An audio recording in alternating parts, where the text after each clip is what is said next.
Hello everyone, and welcome back to Revisiting Archive, the channel where we explore the fascinating history of the world. This is the 11th video in our Portuguese history series. In this video, we will talk about Portuguese decolonization, the complex process that led to the independence of African and Asian colonies. How did Portugal, one of the oldest colonial powers in the world, lose its vast overseas empire in a matter of years? What were the causes and the consequences of the decolonization? And how did the new nations emerge from the colonial legacy?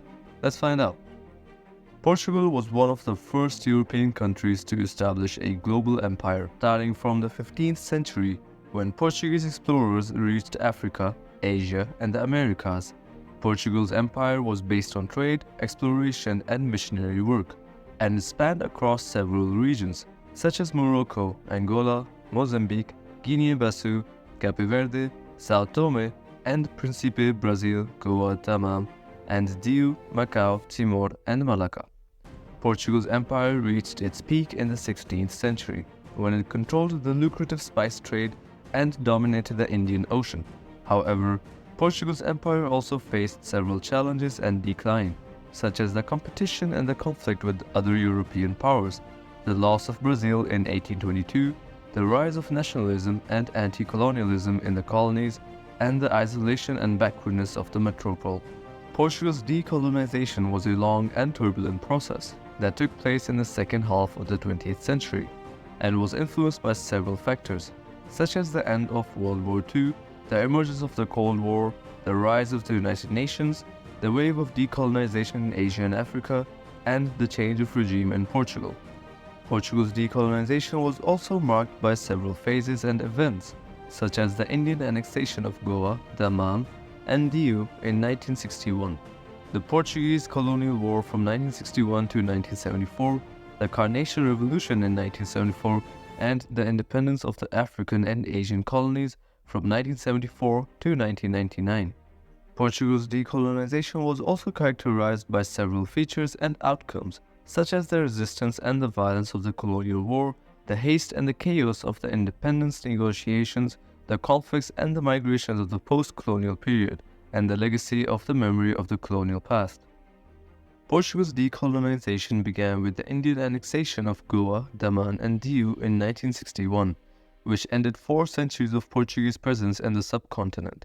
Goa, Daman and Diu were small enclaves on the west coast of India that had been under Portuguese rule since the 16th century.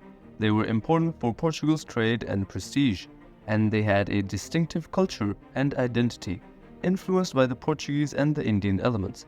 However, they were also claimed by India, which had gained its independence from Britain in 1947, and which considered them as part of its territory.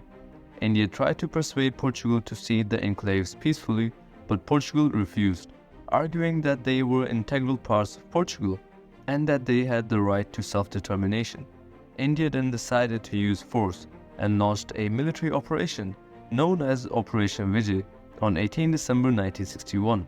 The operation lasted for 36 hours and resulted in the defeat and the surrender of the Portuguese forces, which were outnumbered and outmatched by the Indian Army and Navy. The operation also resulted in the death of 22 Indians and 30 Portuguese, and the capture of over 3,000 Portuguese prisoners. The operation was condemned by Portugal and its allies, such as the United States and the United Kingdom, but was supported by India and its allies, such as the Soviet Union and the non-aligned movement. The operation also triggered the Portuguese Colonial War, as it inspired and encouraged the nationalist movements in the African colonies to fight for their independence. The Portuguese Colonial War was a 13-year-long conflict that pitted the Portuguese military against the emerging nationalist movements in the African colonies between 1961 and 1974. The war was fought in 3 main fronts: Angola, Mozambique, and Guinea-Bissau, where the main nationalist groups were the MPLA, UNITA, and FNLA in Angola, Frelimo in Mozambique, and PAIGC in Guinea-Bissau. The war was also influenced by the Cold War, as the nationalist movements received support from the Soviet Union, China, Cuba, and other socialist countries, while Portugal received support from the United States, France, South Africa, and other capitalist countries. The war was also a decisive ideological struggle in Lusophone Africa surrounding nations and mainland Portugal. The Portuguese Colonial War was a costly and unpopular war that consumed a large portion of Portugal's resources and manpower. The war also caused a lot of suffering and casualties, both for the Portuguese and the African people. The war also exposed the contradictions and the weaknesses of the Portuguese colonial system, and the inability and the unwillingness of the Portuguese regime to meet the demands for self-determination and democracy. The war also provoked a lot of opposition and resistance, both inside and outside Portugal, from various sectors and movements, such as the students, the workers, the intellectuals, the clergy, the media, the international organizations, and the military. The war also contributed to the end of Portugal's regime and the beginning of the democratic transition, as it triggered the Carnation Revolution in 1974. The Carnation Revolution was a peaceful coup that took place on 25th April 1974 in Lisbon and ended the Estado Novo regime, a corporatist authoritarian regime that had ruled Portugal since 1933. The coup was led by a group of young military officers who opposed the regime and the colonial war, and was supported by the people, who offered carnations to the soldiers. The revolution restored democracy, civil liberties, and free elections, and initiated the process of decolonization, granting independence to the African and Asian colonies.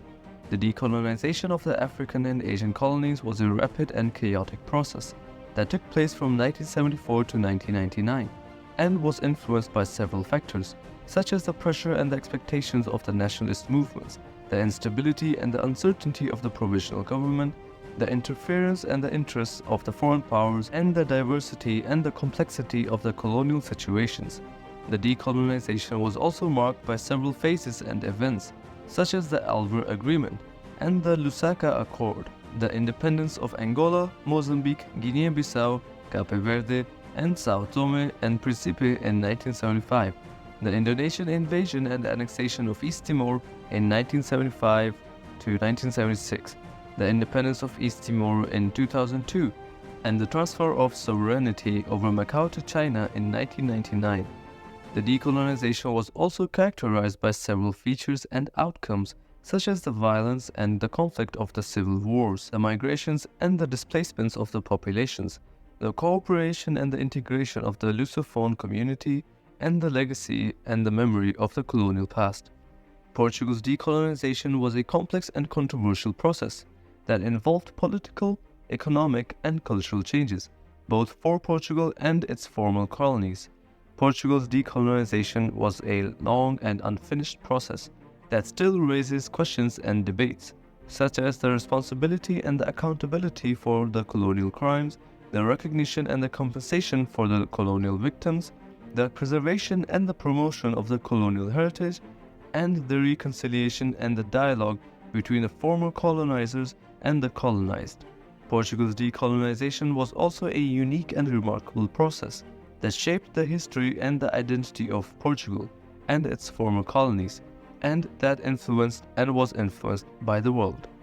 What do you think of Portugal's decolonization and its impact on Portugal and its former colonies? Do you agree or disagree with the causes and the consequences of the decolonization?